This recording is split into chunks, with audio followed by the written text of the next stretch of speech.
Okay, Phil, the last game of David Moyes' reign, and he still can't get a win at a top 4 club for Everton. Yeah. What happened? Played well enough in the first half. I think he was going to get one. Went behind, but got back into a really good goal by Stephen Naismith.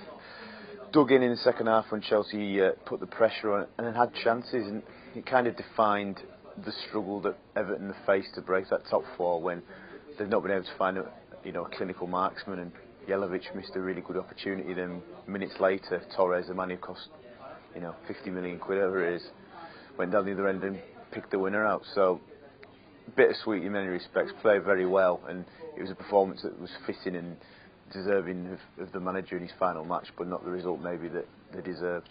Because there's attractive football on show, isn't it? These players link up well, and that is David Moyes' legacy.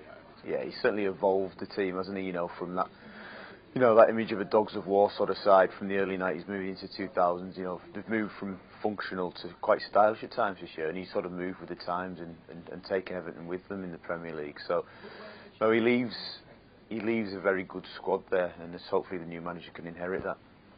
And what was the reception like for him from the fans? Yeah, at the end it was it was quite a special moment. We walked over to the shed end at Stamford Bridge and said a final farewell to the fans, and I think they were really appreciative of the performance, and I would say the majority very sad to see him go.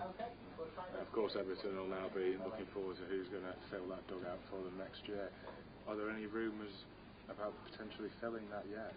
Plenty of rumours, yeah. It's into overdrive, isn't it? But nothing too concrete at the minute. I think Roberto Martinez would certainly be in the frame. I think he'd have to be under consideration, but I think his future will be resolved this week. I believe he's sitting down with Wigan chairman Dave Whelan at some point and sort of thrashing out his future. So something may crystallise from that.